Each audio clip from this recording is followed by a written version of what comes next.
সালমা বেগম মুচকি হাসলেন, মাথায় হাত বুলিয়ে টেনে নিলেন বক্ষে। আমি সব সময় তোর সাথে আছি। পুষ্পিতা মিশে রইল ওই বুকে। একটু আগে মায়ের জন্য করা মন খারাপ নিমিষে মুছে গেল। সালমা বেগমের শরীর থেকে ছুটে আসা স্নেহের ঘ্রাণে জুড়িয়ে গেল অন্তপুরে। কে বলেছে মা নেই, ও অনাথ? এই তো ওর মা, এই যে।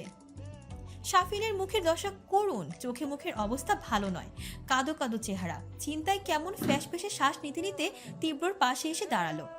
তীব্র এক পলক চাইল ওর দিকে। তার দলবলের মধ্যে সাফিন সব থেকে ঘনিষ্ঠ। সামনের দিক ফিরে বলল, এই অবস্থা কেন? নাহিদের মতো কি তোর গার্লফ্রেন্ডও ভেগে যাচ্ছে? পাশ থেকে সশব্দে হেসে উঠল সবাই। মজা পেয়েছে ওরা। শুধু নাহিদ গাল ফোলালো, ঠোঁট উল্টালো শিশুর ন্যায়। কিন্তু সাফিনের মুখ বিবরে পরিবর্তন দেখা গেল না, বরং চেহারায় মেঘ ঘনালো আরেকটু। মিরাজ বলল, কাল লেট নাইট পার্টি করেছি মামা, কি ঝাক্কাস ক্লাব। ফোন তোলেনি, মিস করে গিয়েছে হো। সাফিন জবাব দিল না, মর্মাহতের ন্যায় আওড়ালো। আম্মু খুব অসুস্থ রে বিট্টু। কাল রাতে অবস্থা খারাপ হয়ে গিয়েছিল, সারা রাত হাসপাতালে ছিলাম, সকালে বাড়ি রেখে এই এলাম এখানে। সবার হাসি খুশি মুখশ্রী উবে গেল অমনি। তীব্র তটস্থ নজরে চেয়ে বলল, কিছু জানাসনি কেন? মাথা কাজ করছিল না, বোনটা এত কাঁদছিল, আমিও প্রায় দিশাহারা হয়ে পড়েছিলাম। আম্মুকে এত অসুস্থ কোনোদিনও দেখিনি, হয়তো বুঝতে দেননি আমায়। কাল প্রথম ফিল করলাম বেঁচে থাকতে মাথার উপর বট বৃক্ষটা খুব দরকার রে। আজ বাবা থাকলে হয়তো। সাফিন থামলো, গলা ধরে এসেছে ওর। তীব্র বলল, এখন কি অবস্থা? ভালো না, দুটো কিডনি ধরে গেছে, খুব দ্রুত কিডনি ট্রান্সফার না করলে বাঁচানো যাবে না। বলতে গিয়েও কেঁদে ফেললো। হারমান বলল, তাহলে ব্যবস্থা কর, দেরি করছিস কেন? অনেক টাকার ব্যাপার, দেশে হবে না।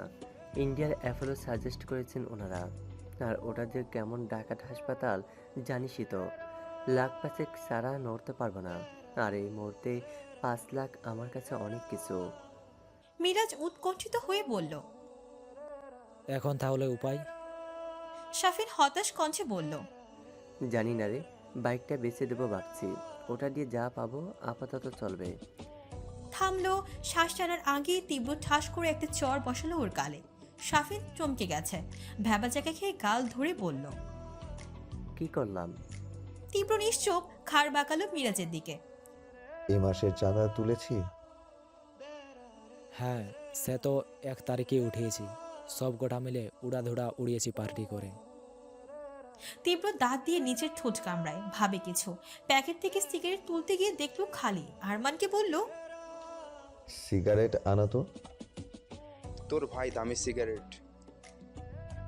করিমের দোকানে তো বন্ধ, অন্য দোকান থেকে আনবো। আন। আরমান রাস্তার ওই পাড়ের দোকানে গেল। সে ওদের দল বলে নাম লিখিয়েছে নতুন। দোকানদার চিনতেন না, বললেন। সে চিল্লিয়ে ডাকলো, বিট্টু টাকা।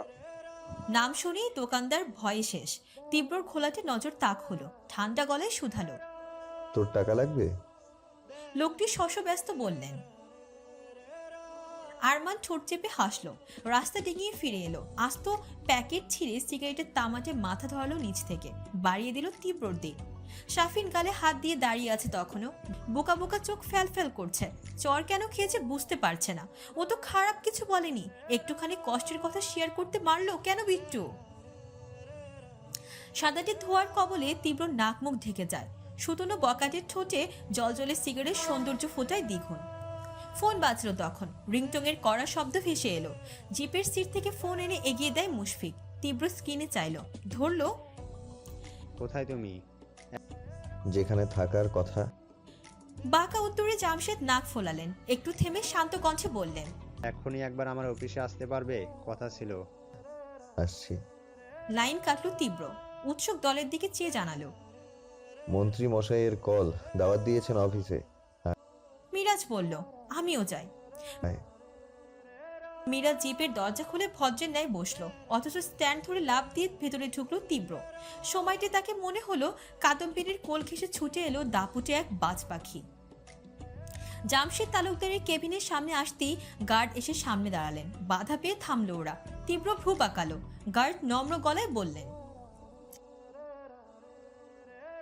তীব্র নিরুৎসাহিত, তোর স্যার আমায় ডেকেছে, আমি এসেছি। এখন অনুমতি নেব কি নেব না সেটাও আমি বুঝবো। কথা সম্পূর্ণ হলো না। তীব্র উচ্ছিষ্টের ন্যায় লোকটির বুকে এক পা দিয়ে ধাক্কা মারল। তিনি পিছিয়ে গেলেন 2 কদম। তীব্র চোখ মুখ দেখে ফের কিছু বলার সাহস পেল না। জামশেদের বড় সড়ো কেবিন, 2 দেওয়ালে 2টো এসি ঝুলছে। পিছনে ঝুলছে দেশের প্রধানমন্ত্রী আর তার পিতার ছবি। টেবিলে রাখা নেম প্লেটে লেখা স্বরাষ্ট্রমন্ত্রী জামশেদ তালুকদার। হাতের বাঁ পাশে রাখা বাংলাদেশের পতাকার ক্ষুদ্র ভাস্কর্য। মনোযোগ সমেত কিছু লিখছিলেন তিনি। এরই মধ্যে দরজায় এলো তীব্র। 2 আঙুল দিয়ে টোকা দিল কাছে। জামশেদ মুখ তুললেন। ছেলেকে দেখে চেহারা বদলালো না। টোকা শুনেই বুঝেছেন এটাকে। আজ অবধি যতবার তীব্রর আগমন হয়েছে ভদ্রভাবে হয়নি, ন্যূনতম সভ্যতা ছেলেটি শেখেনি। তিনি লেখা বন্ধ করলেন, কণ্ঠ গম্ভীর। এসো। তীব্র ঝুঁকলো, সোজা টেবিলের কাছে এসে বলল, অফিসের লোকদের একটু ভদ্রতা শেখাবেন। কার সাথে কি বলতে হয় জানে না। এখানে আমার অসম্মান হলে আমি কিন্তু অনুরোধ করে মরলেও আসবো না। জামশেদ জবাব দিলেন না। আশ্চর্য হলেন ভেতর ভেতর। যার নিজের মধ্যে ভদ্রতার ছিটে ফোঁটা নেই, সে আবার অন্যকে নিয়ে কথা বলে। পেছনে মিরাজকে দেখে ভ্রু কুচকালেন, শুধালেন। ওকে। মিরাজ কুচিয়ে এলো। এমনি তো ওর ভয় লাগছে এখানে আসা থেকে। চারদিকে এত পুলিশ গার্ড, জীবনে কোনো মন্ত্রীর অফিসে সে দেখেনি। আমার বন্ধু। জামশেদ ভ্রু মসৃণ হয়। তীব্রর বন্ধুদের নমুনা তার জ্ঞাত। এই তো চেহারার অবস্থা দেখেই বোঝা যাচ্ছে। মিরাজ অস্বস্তি সমেত হাত উঁচিয়ে সালাম দিল। তিনি উত্তর করলেন না বোধ হয়, তবে গমগমে গলায় বললেন, শার্টের বোতাম লাগাও। মিরাজ থতমত খেলো। তৎপর হাতে এলোমেলো শার্টের বোতাম লাগালো। একবার চাইলো তীব্রর দিকে। ওর থেকে তার বোতাম একটা বেশি খোলা। ফর্সা বক্ষপদ একেবারে হা করেছে। ভাবলো ওরটাও লাগিয়ে দেবে কিনা। হাড় দুটো সুরসুর করলো। পরক্ষণে দমালো নিজেকে। দাঁড়িয়ে থাকতে চাইলো নিশ্চুপ। জামশেদ তাতেও বাদ সেধে বললেন, তুমি বাইরে গিয়ে দাঁড়াও, তীব্রর সাথে আমার কথা আছে। মিরাজ প্রশ্ন নিয়ে চাইলো কি করবে। তীব্র চোখে দিয়ে বোঝালো যা। ঘাড় হেলালো সে, বিনা বাক্যে বেরিয়ে গেল। জামশেদ চেয়ার দেখালেন। বসো। লাগবে না। বসলে কি সমস্যা? তীব্রর মুখে চুইনগ্রাম চিবোতে চিবোতে বলল, আমার বসার স্টাইল আপনার পছন্দ হবে না। আপনি বলুন, আমি শুনছি। জামশেদ ছোট্ট শ্বাস ফেললেন, শুধালেন, বাড্ডার সাবেক এমপি সেকেন্দারকে চেনো? না, নামও শোনোনি? মনে নেই, কাজের কথা বলুন। দেখেছিলে তো একবার। তোমাকে ওর কাছে যেতে হবে। গিয়ে? জামশেদ বিরতি নিলেন, খানিক চুপ থেকে বললেন, গত মাসে এসপি কামরানের একটা স্ক্যান্ডাল ভাইরাল হয়েছিল। ওকে সাসপেন্ড করার মতো অবস্থা প্রায়, কিন্তু আমার জন্য ওর চাকরিটা বেঁচে যায়। ওই সময় ওর সাথে ফোনে কথা হয়েছিল আমার। সেখানকার একটা রেকর্ড ক্লিপ সেকেন্দারের হাতে পড়েছে। কিভাবে পেয়েছে জানি না। ও সেটা নিয়ে আজ 3 দিন ধরে আমাকে ব্ল্যাকমেল করছে। মোটা অঙ্কের টাকা চাইছে, সাথে ওর অবৈধ মালামাল পাচার করার সহযোগিতা। না হলে হুমকি দিচ্ছে ক্লিপ নেটে ছড়িয়ে দিবে। আর একবার সেটা পাবলিকের কাছে গেলে বুঝতেই পারছো কি হবে। জামশেদ যতটা গুরুতর ভঙ্গিতে বললেন, তীব্রর উপর লেশ মাত্র প্রভাব পড়ল না তার। বিদ্রুপ করে বলল, সোজাসুজি বললেই হয়, আপনার ঘুষ চাওয়ার সিক্রেট আটকা পড়েছে সেখানে। জামশেদ চোখ নামালেন। ছেলের কাঠখোট্টা কথাবার্তায় বিরক্ত সে। তীব্র চোখে চটচটে হাসি, বলল, এখন সিকান্দারের থেকে ওই ক্লিপ আমাকে উদ্ধার করে আনতে হবে। মাস্তান ছেলে পছন্দ না, অথচ তার মাস্তানির সুবিধা নিচ্ছেন। এই না হলে রাজনীতিবিদ বাপ। জামশেদ রেগে বললেন, এত কথা বলতে বলা হয়নি তোমায়। কাজটা করবে কিনা শুধু সেটুকু বলো।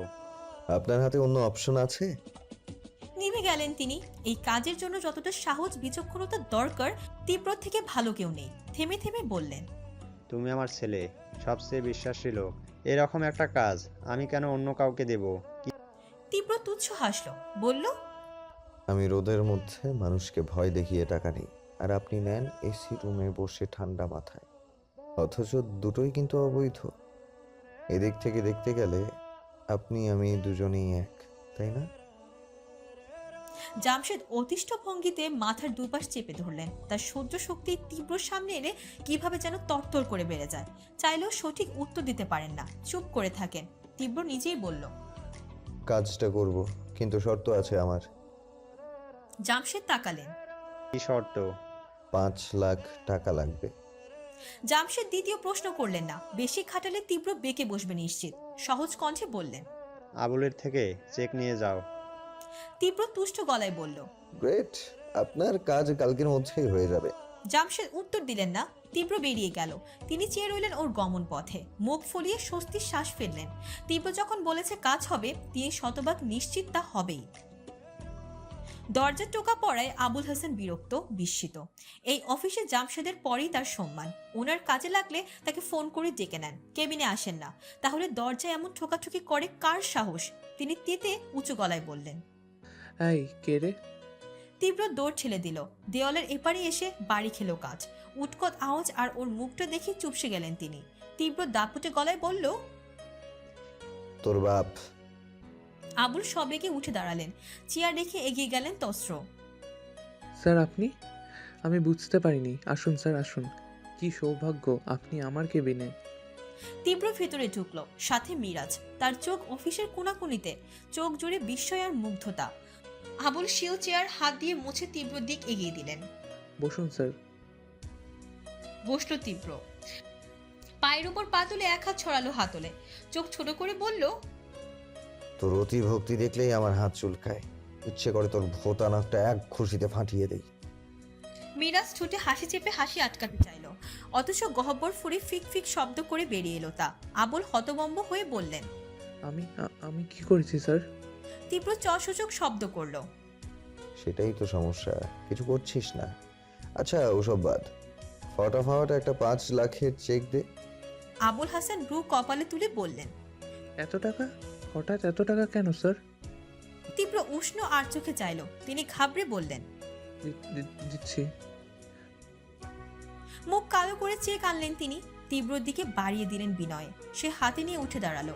একবার দেখলো টাকার অঙ্ক, তাকালো আবুলের দিকে। আচমকা বিক্ষিপ্ত এক দানবীয় থাপ্পড় সপাটে বসালো ওনার গালে। শক্তপোক্ত চড়ে আবুল ছিটকে গিয়ে পড়লেন পাশে চেয়ারের উপর। বাম চোখে চশমার গ্লাসটা ভেঙে খসে পড়ল ফ্লোরে। প্রকাণ্ড হকচকিয়ে চাইল, ভয়ার্ত গলায় বললেন।